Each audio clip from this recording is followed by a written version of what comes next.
اگلی حدیث دیکھیے، عن ابی ہریرہ رضی اللہ عنہ قال قال رسول اللہ صلی اللہ علیہ وسلم من نفس عن مؤمن کربۃ من کرب الدنیا نفس اللہ عنہ کربۃ من کرب یوم القیامہ ومن یسر علی معسر یسر اللہ علیہ فی الدنیا والآخرہ ومن ستر مسلما سترہ اللہ فی الدنیا والآخرہ واللہ فی عون العبد ما كان العبد في عون أخيه ومن سلك طريقا يلتمس فيه علما سهل الله له به طريقا إلى الجنة. یہ بھی صحیح مسلم کی روایت ہے. حضرت ابو ہریرہ رضی اللہ تعالیٰ عنہ سے روایت ہے کہ رسول اللہ صلی اللہ علیہ وسلم نے فرمایا، جو شخص کسی مومن سے دنیا کی تنگیوں میں سے کوئی تنگی دور کرے گا، اللہ تعالیٰ اس سے آخرت کی تنگیوں میں سے کوئی تنگی دور فرما دیں گے. کوئی کسی مصیبت میں ہے، کسی تکلیف میں، کسی پریشانی. بعض اوقات ایسا ہوتا ہے نا، کسی کے ہاتھ سے چھوٹ کے اس کا قلم گر جاتا ہے تو آپ کہتے ہیں اس کا گرا خود ہی اٹھا لے گا. اور ایک ایٹیٹیوڈ کیا ہوتا ہے، آپ فوراً لپکتے ہیں کہ میں اس کی تکلیف دور کر دوں، میں اس کو اٹھا دوں. فرق ہے نا یہ دونوں رویے. ایک ایک ٹانگ پہ ٹانگ رکھ کے آپ بیٹھے رہیں اور آپ دیکھتے رہیں، اور ایک کیا ہے کہ آپ آگے بڑھے مدد کے لیے. ٹھیک ہے. پھر کیا فرمایا، اور جو شخص کسی تنگ دست پر آسانی کرے گا، یعنی جس کے پاس خرچہ تو ہے لیکن جس کو کہتے ہیں نا ہینڈ ٹو ماؤتھ، تنگ دست، زیادہ نہیں خرچ کر سکتا، تھوڑا ہے اس کے پاس، اللہ تعالیٰ اس پر دنیا اور آخرت میں آسانی فرمائیں گے. دنیا اور آخرت میں. پہلا ہے تنگی دور کرنا، دوسرا ہے تنگ دست کی مدد. تھوڑا سا فرق ہے دونوں میں. تنگ دست کون ہوتا ہے؟ فقیر مسکین نہیں ہے، یہ تنگ دست ہے. اپنی ضروریات کو وہ صحیح طرح نہیں پورا کر سکتا، ادھر سے کرتا ہے تو ادھر مصیبت میں پھنستا ہے، ادھر سے کرتا ہے تو ادھر، ادھر سے ادھر، یعنی وہ بیچارہ پھنسا ہوا حالات میں. ہمارا کیا حال ہوتا ہے، ہمیں کھانے کو مل جائے، کوئی دیکھے بھی نہ، ہم چپے سے کھا لیں، کوئی دیکھ لے گا تو پھر وہ بھی کھانے کو مانگے گا. یہ گھروں میں اور مختلف جگہوں پہ ایسا بھی ہوتا ہے. کیا کہا گیا کہ جس شخص کا ہمسایہ بھوکا ہے اور وہ خود پیٹ بھر کے کھا رہا ہے، کیا فرمایا اس کے بارے میں؟ اچھا، اب بات یہ ہے کہ یہ کسی کی ضرورت کو جاننے کے لیے کیا چاہیے؟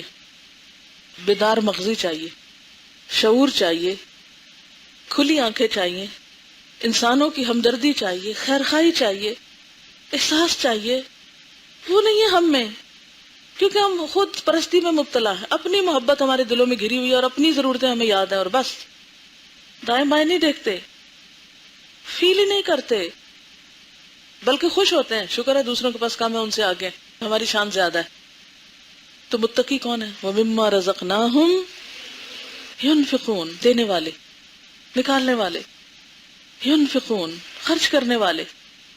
اچھا، تنگی دور کرنے میں کیا کیا چیز آتی ہے؟ مثلا چند مثالیں اس لیے آپ سے نکلوانا چاہتی ہوں تاکہ ہمیں کرنا آئے کام. بعض اوقات ہم حدیث پڑھ لیتے ہیں، تنگی دور کرنی ہے، بھئی کیا کرنا ہے؟ بس تنگی دور کرنی ہے. کیسے تنگی دور کرنی ہے؟ آپ مجھے مثالیں دیں تاکہ مجھے پتا چلے آپ کریں گے کیا. آپ بتائیے. یہاں تو کام کرنے کے لیے کہا گیا، دعا تو آپ کریں گے ہی، دعا تو ہر ایک کے لیے آپ کریں گے.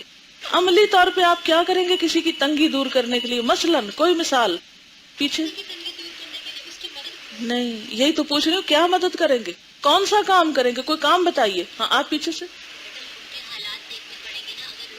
کون سا حال، کوئی مثال دیجیے، کوئی ایک کام بتائیے. میں اس وقت کام پوچھ رہی ہوں آپ سے، آپ بتائیے. لا حول ولا قوت الا باللہ. اگر فرینڈ ہے تو گفٹ دے دیں گے، یہ کوئی تنگی دور کرنا ہے؟ آپ بتائیے. لا حول ولا قوت الا باللہ. یہ کہہ رہی ہے میل جول بڑھائیں گے. میں آپ سے پوچھ رہی ہوں کسی کی تنگی کیسے دور کریں گے؟ اسی لیے میں نے پوچھا ہے تاکہ مجھے پتا چلے آپ کریں گے کیا. کرنے کا کام بتائیے. آپ بتائیے. شابش. اگر کوئی مقروض ہے، اب پتا چلا نا سچویشن ہے، یہ ایک بندہ مقروض ہے، قرض ہے اس کے اوپر، اور آپ کو پتا ہے کہ وہ ضرورت مند ہے، اتنے اس نے قرض لیا، نشہ کرنے کے لیے نہیں لیا، تو آپ کیا کریں گے؟ آپ سوچیں گے اچھا میں کہاں سے اس کی مدد کروں، میرے پاس تو نہیں، چلو میں فلاں کو کہتی ہوں، وہ فلاں بڑا اچھا ہے، وہ کر دے گا، سفارش کر دیتی ہوں. کیونکہ نبی صلی اللہ علیہ وسلم کا طریقہ کیا تھا؟ خود نہیں ہوتا تھا، سفارش کر دیتے تھے، کوئی اور کر دے. ٹھیک ہے. اس کے بارے میں آخری حدیث میں دیکھیے، یہ ہے اس کی مثال. حضرت حذیفہ رضی اللہ عنہ بیان کرتے ہیں کہ میں نے نبی صلی اللہ علیہ وسلم کو فرماتے ہوئے سنا، ایک آدمی مر گیا، اس سے پوچھا گیا کہ تو کیا کرتا تھا، یعنی کوئی نیکی ہے تمہارے پاس؟ وہ کہنے لگا میں لوگوں سے خرید و فروخت کرتا تھا. مثلا کیا تھا؟ دکاندار تھا یا بزنس کرتا تھا، لین دین کا معاملہ، یعنی خرید و فروخت کرتا تھا لوگوں کے ساتھ. مالدار کو مہلت دیتا اور تنگ دست کو معاف کر دیتا تھا. یعنی مال ہے لیکن قرضہ نہیں چکا رہا، کہتا اچھا چلو پھر لے آنا. اللہ نے اس پر یہ آسانی کی، اسے معاف کر دیا. قیامت کے دن اس کی تنگی دور کر دی جائے گی نا، جو دنیا میں کسی کی تنگی دور کرے گا. تو تنگی میں کیا ہے؟ جیسے کوئی مقروض ہو، چلے مقروض نہ بھی صحیح، آپ کوئی خرید و فروخت کا کاروبار کرتے ہیں، عام طور پہ خواتین تو کم کرتی ہیں، لیکن کوئی آپ کے گھر سے ادھارا آٹا لے کے جاتا ہے. بعض گھروں میں یہ لگا رہتا ہے نا سلسلہ، اتنا ادھارا فلاں دودھ اتنا ادھارا دے دو، فلاں دے دو فلاں. گاؤں وغیرہ میں بہت ہوتا ہے، ادھار کا لین دین چلتا رہتا ہے. اچھا پھر کیا ہوتا ہے؟ وہ شخص وعدہ کر کے جاتا 5 تاریخ کو دے دوں گی، وہ نہیں دے پاتا، تو اب آپ اس کی بےزتی کرنے پہنچ جاتے ہیں، جبکہ آپ کو پتا بھی ہے کہ وہ دینے کے لائق نہیں. ایک تو یہ نا وہ مستی کر رہا ہے، اور ایک یہ کہ دینے کے لائق نہیں. تو آپ کیا کرتے ہیں؟ اچھا خیر ہے کوئی بات نہیں، ہو جائے گا نا. اچھا اور کیا کریں گے؟ رشتہ داروں میں سے کسی کی شادی، تو آپ کو پتا ہے کہ ان کے حالات ایسے نہیں ہے کہ وہ ضروریات پوری کر سکے، کوئی چیز لے کر دے سکتے ہیں، کوئی ایک کام ان کے ذمے کا لے سکتا ہے، اچھا مہمانوں کا کھانا میری طرف سے ہوگا. کتنا بڑا ریلیف دے دیا آپ نے اس کو. اگر آپ کر سکتے ہیں، ہو سکتا ہے آپ اتنا نہ کر سکتے ہو، یعنی آپ اپنے اوپر بھی دیکھیں نا آپ کس لائق ہیں. کچھ لوگ بہت بڑا کر سکتے ہیں اور کچھ لوگ یہ نہیں کر سکتے. تو جن لوگوں کے پاس مال نہیں ہے تو کیا وہ کسی کی تنگی دور نہیں کریں گے؟ مال کے علاوہ کوئی اور طریقہ ہے کسی کی تنگی دور کرنے کا؟ یہ نہیں چاہیے مجھے کسی کون سا کام، میں کام پوچھ رہی ہوں آپ سے، عملی مثال دیں. اسی لیے تو ہم نیکی کر نہیں پاتے کیونکہ ہمیں پتہ نہیں ہوتا. ہم کہتے ہیں ہم مدد کریں گے ہم کبھی. آپ کیا کہتی؟ شابش، یہ ایک عملی مثال. کہتے ہیں کہ ہمارا رستہ بہت کچا ہے، بارش ہوتی ہے تو رستہ خراب ہوتا ہے، تو میرے چچا ان کو یا انکل جو بھی ہیں وہ اس پہ اس دن مٹی ڈال کے اس کو خشک کر دیتے ہیں. یہ ہے تنگی دور کرنا. اور آپ بتائیے. ہاں جی ہاں، علم میں کسی کو کوئی مسئلہ سمجھ نہیں آ رہا، کوئی ایسا پرابلم ہے، اس کو سمجھا دینا. ایک اور چھوٹی سی مثال، مثلا واش روم کے پاس بہت رش ہے، آپ کھڑے ہیں، باری آپ کی ہے، لیکن اچانک آپ کی نظر پڑتی ہے کہ ایک شخص تکلیف کے مارے اس کی تکلیف چہرے پہ آ گئی ہے کہ اس کو آپ سے زیادہ پہلے جانے کی ضرورت ہے. تو آپ اپنی باری چھوڑ کے آپ کہتے ہیں پہلے آپ چلے جائیں کیونکہ آپ کو تکلیف ہو رہی ہے. یہ کیا ہے؟ یہ تنگی دور کرنا ہے اس کی. وہ ایک سخت تنگی میں مبتلا ہے، ایک جسمانی تکلیف میں مبتلا ہے. اور کیا کر سکتے ہیں آپ بتائیے؟ آپ دیکھیے لمبی تمہید نہیں باندھیے، ڈائریکٹ بات کیجئے. کسی غریب بچے کی اسکول کی فیس لے کے دے سکتے ہیں یا کتابیں لے کے دے سکتے ہیں، یوں بات کیجئے، ٹو دا پوائنٹ بات. جی ہاں، اس بات کو آپ اس طرح کریے کہ مثلا کوئی شخص کپڑے دھو رہا ہے ہمارے پاس اور دیکھتے اس کا سرف ختم ہو گیا ہے، تو ہم جلدی سے سرف آفر کر دیں. آپ کیا کریں گے؟ صرف کھانا کھلانا نہیں، جیسے کوئی بیمار ہے اس کو پرہیزی کھانا چاہیے تو وہ بنانے میں مدد دینا. مثلا آپ بتائیے. بالکل، جیسے کسی کا لکھتے لکھتے پین سوکھ گیا تو آپ فوراً اپنا نکال کے اس سے پہلے کہ وہ ہاتھ پھیلائے، اب وہ مانگے گا تو حاجت پوری کریں گے، وہ اور درجے کی حاجت پوری کرنا ہے، اس سے پہلے کہ وہ خود کہے آپ کیا کریں گے؟ خود کرنے کی کوشش کریں گے. اور کچھ؟ جی آپ. بالکل، کئی لوگ علاج نہیں کرا سکتے تو ان کو خود لے جا کر. میں ایک چھوٹی سی مثال دیتی ہوں. میرا خیال ہے 2002 کی بات ہے شاید، میرے کان مستقل طور پہ خراب رہنے لگ گئے. کو میرا خیال ہے 6 مہینے میں نے سفر کیا، اتنے میں رمضان آ گیا. رمضان میں کس مشکل سے میں نے دورہ قرآن کرا میں جانتی ہوں. مجھے سنتا ہی نہیں تھا صحیح طور پر کہ میں کیا کر رہی ہوں، اور اتنی میں تکلیف میں تھی. ڈاکٹرز کے پاس بھی گئی تو میں نے سوچا اب میں نے نہ کسی ڈاکٹر کے پاس جانا، کچھ بس اب یہ میری قسمت میں لکھا ہی گیا. انسان مایوس بھی ہو جاتا ہے نا کہ بس یہ بیماری اب نہیں جاتی. تو میں اسلام آباد آئی تو ہماری ایک 3rd بیچ کی مرحل اسٹوڈنٹ ہیں، انہیں پتہ چلا، کہنے لگے یہاں ایک ڈاکٹر ہے، آپ اس کو ایک دفعہ آپ دکھا. میں نہیں جا سکتا. ان کا نہیں، آپ ایک دفعہ تو چلے. اور واقعی میں گئی تو ڈاکٹر نے جس طریقے سے چیک کیا اس اسکرین پہ سارا دکھا دیا کہ اس حصے میں کیا کیا تکلیف ہے، آپ کو یہ دوا ڈالنی ہوگی اور میں ابھی آپ کی صفائی کر دیتا ہوں. اور آپ یقین کریں جب ڈاکٹر نے صفائی کر کے دوا لگائی تو میں 50% سننے لگ گئی، یعنی بہتر. اور اس کے بعد چند دنوں کے بعد الحمدللہ جو میں ٹھیک ہوں، اس کے بعد دوبارہ مجھے وہ تکلیف نہیں ہوئی. اور اگر اس وقت میں غفلت برتتی تو پتہ نہیں آج میں پڑھانے کے قابل بھی ہوتی یا نہ ہوتی. اب بعض اوقات مریض مانتا ہی نہیں میرے جیسا، یعنی یہ نہیں ہو سکتا، تو اس کو اچھے طریقے سے کنونس کر کے اس کا کام بس کروا دینا. ہاں آپ بتائیے.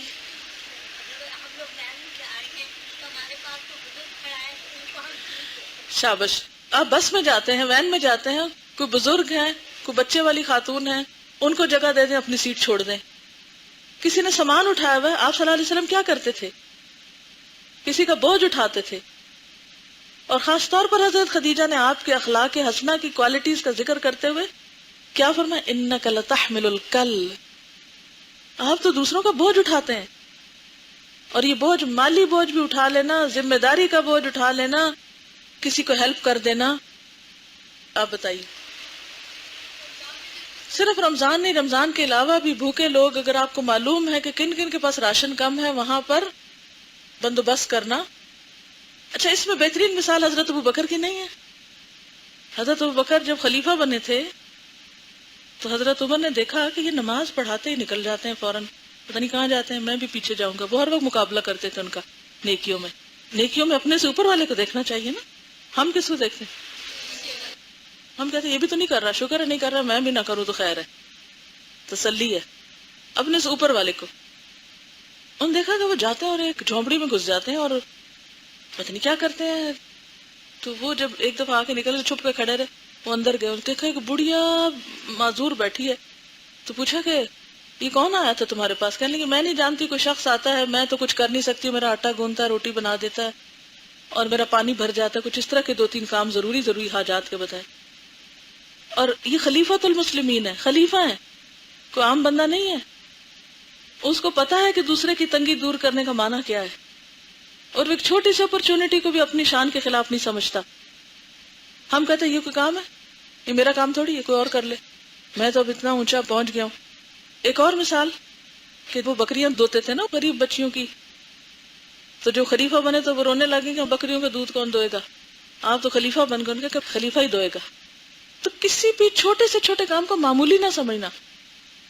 ہماری مشکل یہ ہے کہ ہمیں دنیا میں ذرا سی کوئی اہمیت مل جاتی ہے نا تو ہم کہتے ہیں اب یہ کام تو میری حیثیت سے بہت چھوٹا ہے، یہ تو میں نہیں کر سکتا، یہ نہیں مجھے کرنا. ٹھیک ہے، اگر آپ جسمانی طور پر یا کسی مجبوری میں نہیں کر سکتے وہ ایک اور بات ہے، لیکن کسی کام کو مت چھوٹا سمجھے، کسی نیکی کو نہ چھوٹا سمجھے، چاہے وہ چھوٹی سی نیکی کیوں نہ ہو. بہرحال تو یہاں پر آپ دیکھیں کسی کی تنگی دور کرنا. ویسے کسی کو کٹ لگ گیا ہے، کسی کو ہاسپٹل لے جانا ہے، کوئی بے ہوش ہو گیا ہے، ایمرجنسی ہو گئی ہے، کوئی کسی کے اوپر کوئی بوجھ گر گیا ہے، وہ خود پھسل کے گر گیا ہے. کوئی ایک کام ہے تنگیوں کا؟ تنگیاں تو بہت سی ہوتی ہیں. کسی نفسیاتی مسئلے کا شکار ہے یہ کچھ، تو جو آپ کے وسعت میں وہ آپ کر لیں. مثلا کوئی بچہ رو رہا ہے اور آپ کو بچہ اٹھانا نہیں آتا، یا بچہ آپ کی ہمت سے بڑا ہے اور آپ اسے اٹھاتے ہیں، اسے بھی گراتے ہیں، خود بھی گرتے ہیں. یہ نہیں کرنا. اس کو اٹھانے سے پہلے ضرور دیکھ لینا کہ میرے میں سکت ہے، یہ نہ ڈوبتے کو بچاتے بچاتے تیراکی آتی نہیں اور چھلانگ لگا دی سمندر میں کہ میں ذرا اس کو بھی بچا لاؤں. ایسے تھوڑی ہوتا ہے. تو اس سے کیا پتہ چلتا ہے؟ پھر کسی کی تکلیف دور کرنے کے لیے کوئی ہنر بھی آنا چاہیے، کوئی علم ہونا چاہیے، کوئی طریقہ سیکھا ہوا ہونا چاہیے. مثلا آپ کو روٹی پکانی نہیں آتی، آپ کسی کو کیا کھانا کھلائیں گے تو کچی پکا کے دیں گے، اسے اور بیمار کریں گے، جو ہماری اکثریت بچیوں کا حال ہے. ایک روٹی نہیں بنانی آتی، یہ دوسروں کی تنگی دور کریں گی. کسی کو رشتہ کرانے میں مدد دینا، کوئی بچی رشتے کے لیے مان نہیں رہی تو اس کو سمجھانا کان پکڑ کے، کیونکہ بعض اوقات یہ بھی بڑے مسئلے ہو جاتے ہیں، اچھے سے اچھے رشتے ہوتے ہیں اور وہ ہمارے معیار پہ نہیں پورے اترتے، اور اس میں لڑکیاں بیٹھی رہتی ہیں. یہ کوئی ہیلدی ایٹیٹیوڈ نہیں ہے. یہ دنیا جنت نہیں ہے، جنت آخرت میں اللہ نے رکھی.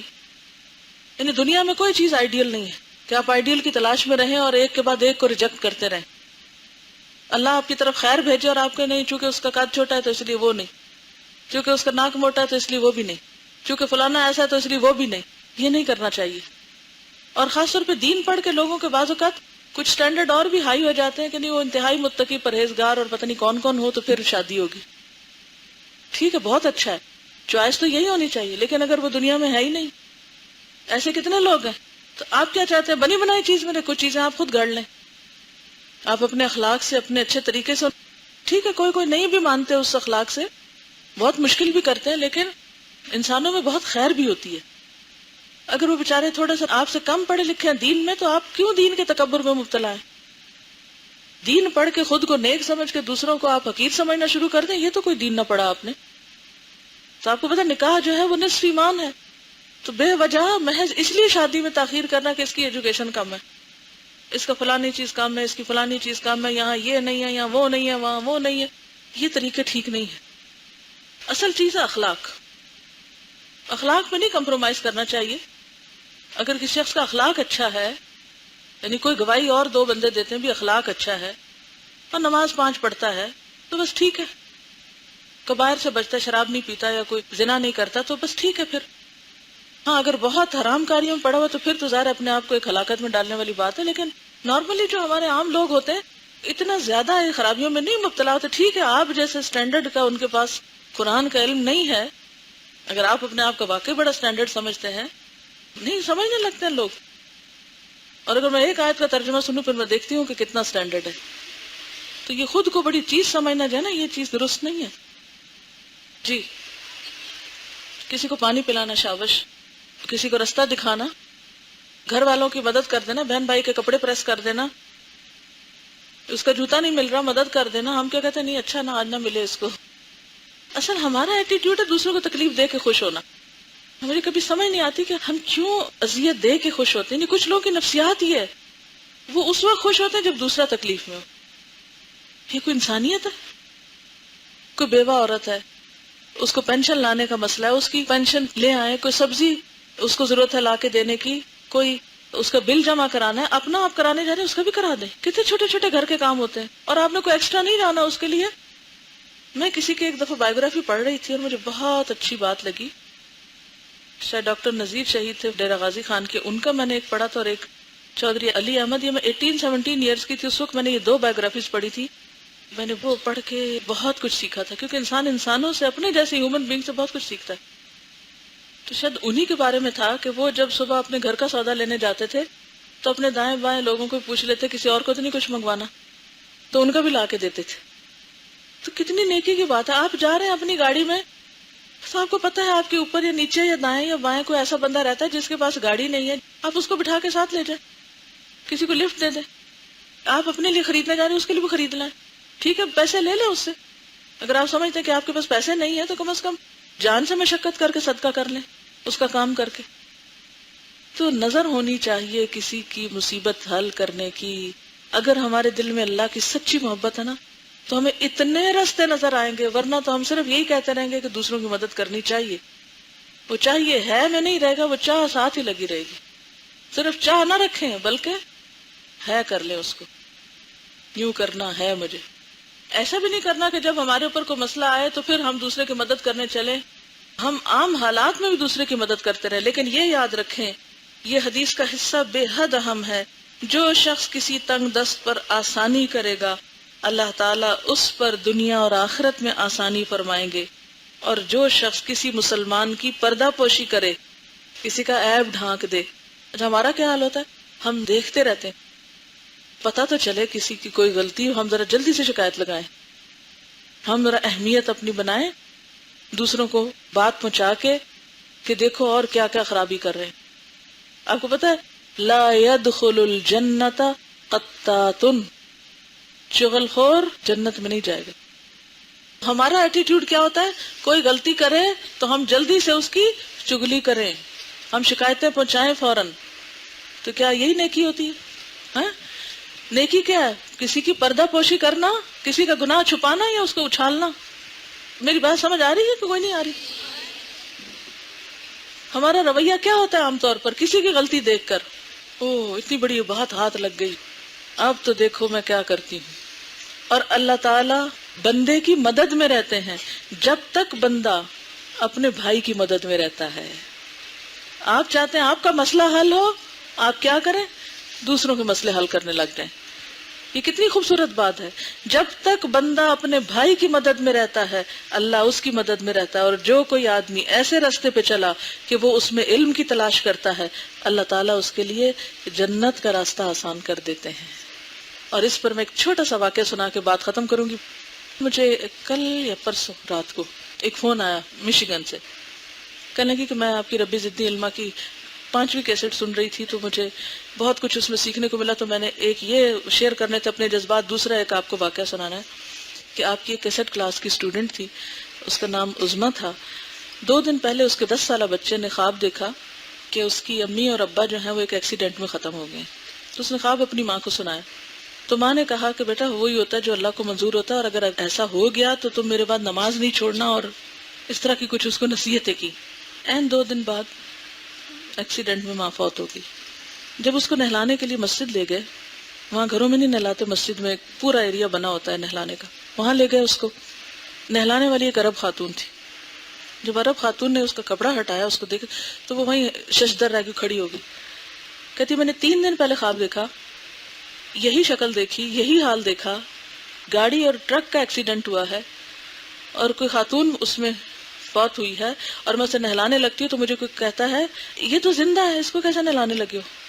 کہتے ہیں کہ اتنے اچھے اخلاق کی وہ خاتون تھی، تھوڑا ہی عرصہ پہلے وہ ان کلاسز میں آنے لگ گئیں اور اتنی تیزی سے انہوں نے اپنا عمل بدلا. کہتے ہیں کہ اتنا بڑا جنازہ تھا کہ عام طور پہ وہاں عورت کا جنازہ اتنا بڑا نہیں ہوتا، اور ہر کوئی اس کی تعریف کر رہا تھا. لیکن میں آپ کو بتانا چاہتی تھی کہ کس طرح ایک عورت ہمارے لیے اپنی نیکی کی وجہ سے ایک مثال بنی. تو یہ جو بات ہے نا کہ جو علم کے راستے پہ چلا علم سیکھنے کے لیے وہ جنت کے راستے پہ چل پڑتا ہے. تو طالب علم رہنا بہت بڑی سعادت ہے. ساری زندگی طالب علم رہے، کبھی اپنے آپ کو عالم نہ سمجھے، استاد نہ سمجھے، طالب علم سمجھے، کیونکہ اللہ طالب علمی میں ہی موت دے تو ایک شہادت کی موت ہے. تو ساری زندگی سیکھتے رہیں. چلیے اب بچے کچھ سنائیں گے. وہ بچے آئے ہوئے، آج میں نے بلایا تھا بچوں، کدھر ہیں بیچاروں کو؟ ادھر چھپا دیا، میں دیکھتی تو ادھر ان کو بلانا، ان سے پڑھواتے ہیں. آئے بچوں، شابش. 2-3 دن پہلے میں ان بچوں کو مل کر آئی ہوں اور میرا دل بے حد خوش ہوا. اور انہوں نے چونکہ حدیث سنائی تھی تو مجھے بھی یاد ہے، لا يدخل الجنۃ قطات، تو میں چاہوں گی یہ خود آپ کو سنائیں، سارے لائن بنا کے آ جائیں. شاباش. آج یہ ہمارے مہمان آئے ہوئے ہیں ہم کو اچھی اچھی باتیں بتانے، سارے اسٹیج پر آ جائیں. شاباش. ان بچوں نے حدیثیں زبانی یاد کی ہیں اور یہ آپ کو اب سنائیں گے بھی انشاءاللہ. اور انہوں نے اپنا عمل بھی بدلنے کی کوشش کی ہے حدیثیں پڑھ کے. تو پھر یہ دیکھنے کی بات ہے کہ ہم کیا کر رہے ہیں. آج ہم ان کے عمل سے سیکھیں گے انشاءاللہ تعالیٰ. ٹھیک ہے، لیڈیز فرسٹ. پہلے لڑکیوں سے سن لینا ادھر سے. السلام علیکم. کھلا آواز صحیح نہیں آ رہی. میرا نام معروف کیمانی ہے. میں اور میری ٹیم آج آپ کو احادیث سنائیں گے. قال رسول اللہ صلی اللہ علیہ وسلم ما اسفل من الكعبین من الازار فی النار. ٹخنوں کا جو حصہ پاجامہ کے نیچے ہوگا وہ جہنم میں جائے گا. چونکہ یہ حدیث عورتوں کے لیے نہیں ہے اس وجہ سے میں اپنے پائچے ٹخنوں سے نیچے رکھتی ہوں. یہ جو ٹخنوں والی بات تھی یہ بڑی ہی اہم ہے. اکثر لڑکیاں گاؤن بھی پہنتی ہیں لیکن سڑک پہ ان کے ٹخنے ننگے ہو رہے ہوتے ہیں. ایک بڑی وجہ تو وہ لون کی شلواریں ہوتی ہیں جو تھوڑا سا ہی چلنے کے بعد ٹخنوں سے لازمی اوپر اٹھ جاتی ہیں. اس لیے پلیز میک شور کہ جب آپ سڑک پر ہوں، خاص طور پر بازار میں ہوں، تو کیئرفل رہیں کہ آپ کے ٹخنے ننگے نہ ہوں. السلام علیکم. میرا نام تہذین کیمانی ہے. قال رسول اللہ صلی اللہ علیہ وسلم الظلم ظلمات یوم القیامہ. ظلم قیامت کے روز اندھیروں کی صورت میں ہوگا. اس حدیث کو سن کر میں کوشش کرتی ہوں کہ سب چیزیں جگہ پر رکھوں. السلام علیکم. میرا نام وجیہ ہے. لا تدخل الملائکۃ بیتا فیہ کلب او تصاویر. اس گھر میں رحمت کے فرشتے نہیں آتے جس گھر میں کتا یا تصویریں ہوں. اس حدیث کو سننے کے بعد اب میرے گھر میں کسی جاندار کی تصویر نہیں ہے. السلام علیکم. وعلیکم السلام. میرا نام اسماء ہے. قال رسول اللہ صلی اللہ علیہ وسلم لا تمنوا الموت، موت کی تمنا نہ کرو. اس حدیث کو سن کر میرے دل میں زندگی کی نعمت کی قدر آ چکی ہے. شاباش. السلام علیکم. وعلیکم السلام. میرا نام عظمیٰ حکیم ہے. قال رسول اللہ صلی اللہ علیہ وسلم من یخرم الرفق یخرم الخیر کلہ، جو شخص نرم عادت سے محروم رہا وہ ساری بھلائی سے محروم رہا. اس حدیث کو سن کر میں اپنے اندر نرمی پیدا کرنے کی کوشش کرتی ہوں. السلام علیکم، میرا نام شزا ہے. قال رسول اللہ صلی اللہ علیہ وسلم لا يدخل الجنت قطات، چغل خور جنت میں نہ جائے گا. اس حدیث کو سن کر میں نے شکایتیں لگانا چھوڑ دی ہیں. السلام علیکم، میرا نام نوریہ ہے. قال رسول اللہ صلی اللہ علیہ وسلم الغنى غنى النفس، حقیقی غنا دل کا غنا ہوتا ہے. اس حدیث کو سن کر میں کوشش کرتی ہوں کہ میں کسی چیز کی لالچ نہ کروں. شاباش. السلام علیکم، میرا نام متین علی ہے. قال رسول اللہ صلی اللہ علیہ وسلم انما الاعمال بالنیات، سارے عمل نیت سے ہیں. اب میری کوشش ہوتی ہے کہ میں اپنی نیت کو دین کی سربلندی کے لیے خالص کروں. شاباش. السلام علیکم، میرا نام شہریار عارف ہے. قال رسول اللہ صلی اللہ علیہ وسلم انما الاعمال بالخواتیم، سب اعمال کا دار و مدار خاتمے پر ہے. اس حدیث کو سننے کے بعد میری کوشش ہوتی ہے کہ میں اپنا کام پورا کر کے چھوڑوں. شاباش. السلام علیکم، میرا نام شہریار کرمانی ہے. قال رسول اللہ صلی اللہ علیہ وسلم احب البلاد الی اللہ مساجدها، اللہ کے نزدیک سب سے محبوب جگہ مسجدیں ہیں. اب میری کوشش ہوتی ہے کہ میں مسجد میں جا کر نماز پڑھوں. شاباش. السلام علیکم، وعلیکم السلام. میرا نام عبد الوہاب ہے. کل بدعۃ ضلالہ، ہر ایک بدعت گمراہی ہے. اس حدیث کو سننے کے بعد میں سنتوں کو جاننے کی کوشش کرتا ہوں. شاباش. السلام علیکم ورحمۃ اللہ وبرکاتہ. محترم سامعین و اساتذہ کرام، میرا نام وجی حسن ہے اور میرا تعلق ناظرہ قرآن کورس کے گروپ 3 سے ہے. میں آپ سے اپنے دل کی کچھ باتیں شیئر کرنا چاہتا ہوں. میں الحمدللہ ایک مسلم بچہ ہوں اور میری زندگی کا مقصد اپنے پیارے نبی صلی اللہ علیہ وآلہ وسلم کے مشن کو پورا کرنا ہے. میری عمر تو بہت چھوٹی ہے مگر مجھے اپنی ذمہ داریوں کا پورا احساس ہے، کیونکہ میں جانتا ہوں کہ دین خیر خواہی کا نام ہے اور بحیثیت ایک مسلم بچے کے مجھے یہ خود غرضی زیب نہیں دیتی کہ اپنے پیارے رب کی جنت سے صرف میں اور میرے دوست ہی لطف اندوز ہوں. ہم نے تو اپنے پیارے نبی صلی اللہ علیہ وآلہ وسلم کی طرح پوری دنیا کے لوگوں کی خیر خواہی کرنی ہے اور یہی ہمارا مشن، ہمارا عزم اور ہمارا ٹارگٹ ہے. کیونکہ مومن بچہ بے مقصد زندگی نہیں گزار سکتا، میں آپ لوگوں کو یہ بتانا چاہوں گا کہ دین نے ہم بچوں کی زندگیوں پر سب سے بڑا کیا اثر ڈالا ہے. جب تک ہم اپنے مشن سے بے خبر زندگی گزار رہے تھے، ہم آپس میں لڑتے بھی تھے اور جھگڑا بھی کرتے تھے اور معمولی سے معمولی بات پر ہمیشہ کے لیے دوستی ختم کر لیا کرتے تھے. لیکن اب ہمیں معلوم ہے کہ تعلقات کی خرابی دین کو مونڈ کر رکھ دینے والی چیز ہے. جب سے ہمیں پتہ چل گیا ہے کہ آپس کے جھگڑے سے سب سے زیادہ نقصان ہمارے ہی مشن کو ہوگا، تب سے ہم نے آپس میں جھگڑا بہت کم کر دیا ہے. لیکن میں آپ سے یہ جھوٹ نہیں بولوں گا کہ ہم میں جھگڑا ہوتا ہی نہیں. کھیل کود میں تو ایسا ہو ہی جاتا ہے، لیکن اب ہم میں سے ہر ایک کی یہی خواہش ہوتی ہے کہ صلح کر کے جھکنے والا وہ خود ہی ہو. اور اب ہمیں ایک دوسرے سے معافی مانگنے میں بھی آر نہیں ہوتی، کیونکہ ہم جانتے ہیں کہ انہی باتوں کی وجہ سے انشاءاللہ ہمیں قیامت کے روز حضور صلی اللہ علیہ وآلہ وسلم کی صحبت نصیب ہوگی. السلام علیکم ورحمۃ اللہ وبرکاتہ. السلام علیکم ورحمۃ اللہ وبرکاتہ. بسم اللہ الرحمن الرحیم. معزز سامعین و اساتذہ کرام، میرا نام محمد سزان ستی ہے اور میرا تعلق ناظر قرآن کورس کے گروپ 3 سے ہے. پچھلے سال جب ہمارے اس کورس کا آغاز ہوا تو قرآن مجید کی روز صحبت نے میرے اندر اور میرے ساتھیوں کے اندر اللہ تعالیٰ کی ایسی محبت پیدا کر دی کہ میں اور میرے چند ساتھی نے حفظ القرآن کا ارادہ کر لیا.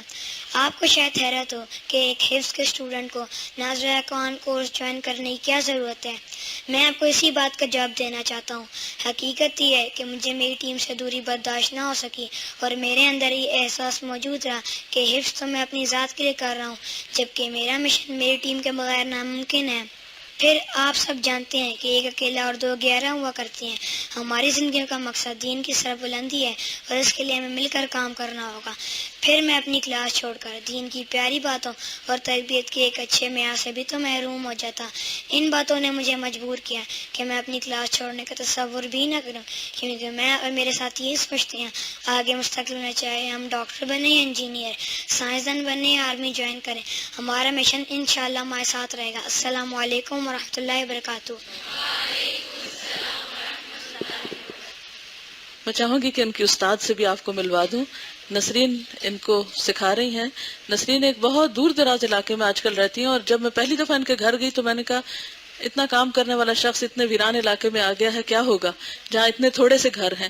لیکن کئی سالوں کے بعد جب میں اس دفعہ گئی پچھلے ہفتے تو مجھے دیکھ کر حیرت بھی اور خوشی بھی کہ ماشاءاللہ اتنے سارے بچوں نے ان سے سیکھا ہے. تو یہ تھوڑی سی آپ کو بھی نصیحت کریں گی اور یہ کیا کرتی ہیں یہ ذرا خود بھی بتا دیں تاکہ آپ کو بھی آئندہ کام کرنے میں آسانی ہو. السلام علیکم ورحمۃ اللہ وبرکاتہ.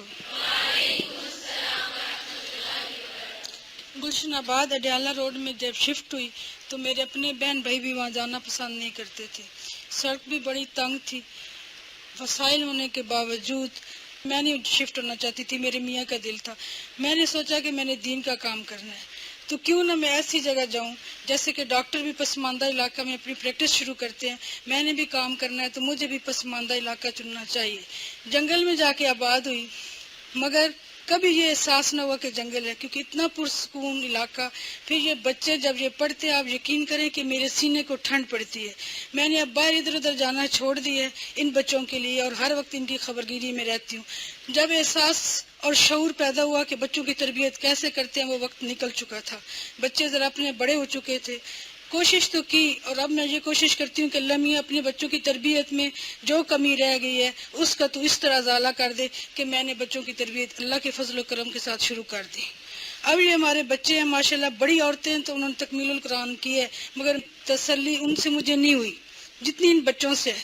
تو اب یہ مشن ہے میرا انشاءاللہ تعالیٰ کہ یہ امت کے بچے ہیں اور ہم نے ان کو پکڑنا ہے. اس کو میں اپنی پنیری کہتی ہوں اور پھر جو بڑے ہوتے ہیں میں کہتی ہوں کہ اسی طرح تو باغ بنتے ہیں. تو یہ انشاءاللہ تعالیٰ بہت اچھا کام کریں گے. اس کے علاوہ جب بھی آپ نے کوئی کام کرنا ہوتا ہے تو اس کے لیے قربانی چاہیے ہوتی ہے. آپ کی مرضی کے حالات نہیں مل سکتے. میں اپنی بچوں کو بھی یہی کہتی ہوں اور خود بھی یہ دیکھتی ہوں کہ جب بھی آپ کو جو بھی ماحول ملا آپ کی بہادری یہ ہے کہ آپ اس میں کام کریں. جب میں یہاں آتی تھی تو لوگ بڑے بڑے کام بتاتے تھے اور میں دل ہی دل میں کہتی تھی کہ یا رب العالمین میں کیا کروں. میرے اللہ جو ہے وہ مجھے بس دل میں ڈال دیتا ہے. ابھی جب میں عمرہ کرنے گئی تھی تو اللہ کے سین میں کھڑے ہو کے تو میں نے کئی دفعہ پہلے بھی عمرہ کیا ہے. احساس پیدا ہوا کہ جیسے اللہ نے مجھے اپنا مہمان بلایا. میں رو رہی تھی اور میں کہہ رہی تھی میرے رب العالمین میرے پاس تو کوئی ایسا کام نہیں ہے کہ جس کی بیس پر تو نے مجھے یا اللہ کھڑا کیا اور اپنا مہمان بنایا. ایک دم میرے دل میں اللہ نے ڈال دی کہ تو نے اپنے گھر کے دروازے بچوں کے لیے کھول دیے. اللہ نے اپنے در تیرے لیے کھول دیے اور تو نے تو بھی حج پہ بھی آنا ہے. وہیں کھڑی کھڑی الحمدللہ رب العالمین گھر آ کے میں نے اپنی میاں سے بات کی اور آ کے انشاءاللہ تعالیٰ میں حج پہ بھی جا رہی ہوں. اور یہی وجہ ہے کہ یہ بچے انسان تنگ بھی ہوتا ہے ڈسٹرب بھی ہوتا ہے تانے بھی سننے پڑتے ہیں کیونکہ بچے ہیں ماشاءاللہ شرارتیں کرتے ہیں شور مچاتے ہیں. جو میری لین آس پاس کے وہ لوگ بھی تنگ آتے ہیں میرے میاں سے شکایت کرتے ہیں. تو میں ان کو کہتی ہوں کہ ان کو کیا پتہ کہ یہ بچے شور کرتے ہیں بجائے ڈسٹرب ہونے کے مجھے زیادہ سکون ملتا ہے. میں دوپہر کو نہ سو کے بہت خوش ہوتی ہوں کیونکہ کھڑکی میں سے دیکھتی رہتی ہوں ان کو. میری میاں بھی دیکھتے رہتے ہیں بڑی لک آفٹر ان کی کرتے ہیں الحمدللہ رب العالمین. تو میری پیاری بہنوں یہ نہیں ہے کہ ہمیں کوئی بنی بنائی کلاس مل جائے. کلاسز میں نے شروع بھی کی اور میں لوگوں کے لیے چھوڑ کے آتی رہی. انشاءاللہ تعالیٰ کوشش کروں گی کہ یہی آگے بچے بڑھیں اور یہی پوری دنیا میں پھیل جائیں گے اور انشاءاللہ کبھی میں نا امید نہیں. دوسری بات یہ ہے کہ کسی کی تنگی کیسے دور کریں. آپ ڈاکٹر کے پاس گئے ہوئے ہیں تو دوائی جب لوگ خریدنے لگتے ہیں آپ ان کے پاس کئی دفعہ پیسے کم ہوتے ہیں. وہ کہتے ہیں جی 15 دن کی دوائی دے دیں. تو جب سن کے کتنا بل ہے تو وہ کہتے ہیں جی 3 دن. اگر آپ کی جیب میں پیسے ہیں تو آپ فوراً ان کا بل ادا کر دیں. میں آپ کو سچی بات بتاؤں، میرا ہاتھ ایک آگے رہتا ہے ایک پیچھے رہتا ہے. یہ نہیں کہ میرے پاس پیسے نہیں ہوتے، پیسے بہت ملتے ہیں مجھے، اور مجھے تانے بھی ملتے ہیں کیونکہ میں یہ برداشت ہی نہیں کر سکتی اللہ کے فضل و کرم کے ساتھ ہی کسی کی تکلیف سنوں، کسی کے پیسے کی کمی دیکھوں. اور مجھے اگلے دن کیا ہوا کہ میری ایک دوست نے فون کیا کہ میں جا رہی ہوں پیسے اکٹھے کرنے، کسی کو ضرورت ہے. بہت پیاری دوست ہے، اس وقت یہاں بھی وہ موجود ہے. تو کہتی ہے نسرین اب میں گھر گھر جاؤں گی، آج سارا دن میرا یہی مشن ہے، تو کچھ پیسے میں نے جمع کرنے ہیں، شام کو کسی نے بل جمع کرانا ہے، تو کچھ آپ بھی مدد کریں. میں نے کہا جی میرے تو اپنا ہاتھ آج کل بڑا تنگ ہے. تو جو فون ان کو بند کر دیا جب میں نے میری ایک بہن ان کو میں نے فون کیا، میں نے کہا اس طرح ضرورت ہے. انہوں نے مجھے کہہ دیا کہ ٹھیک ہے آپ اس طرح کر لیں، اور اللہ کے فضل و کرم سے سفارش کر کے تو وہ جو پیسے تھے وہ ان تک پہنچ گئے. تو پیاری بچیوں اور بہنوں، جب آپ نے اللہ کا کام کرنا، اللہ سے رہنمائی لینی ہے. جس دن آپ کے دل میں ذرا فخر آ گیا، ذرا غرور آ گیا، وہیں اللہ تعالیٰ روک لے گا، کیونکہ اللہ کی تبلیغ کا کام تو جانور بھی کر لے گا. تو ہم انسان شکر کیا کریں کہ اللہ تعالیٰ نے ہمیں چن لیا، موقع دیا.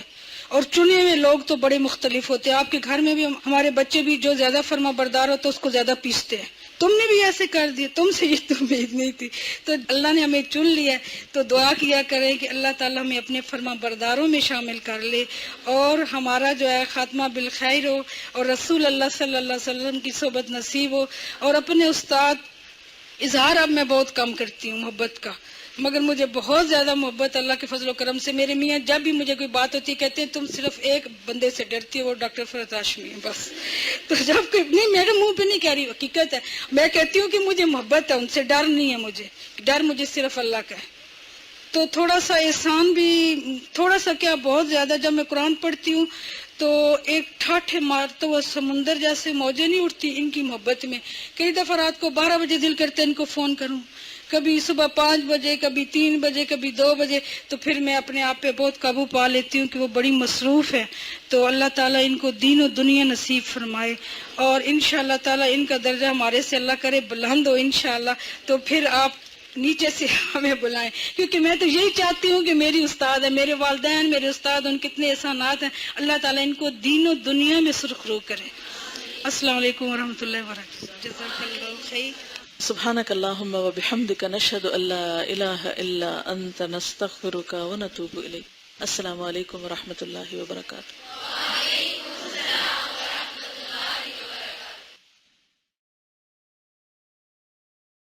نحمده ونصلي على رسوله الكريم، أما بعد، فأعوذ بالله من الشيطان الرجيم.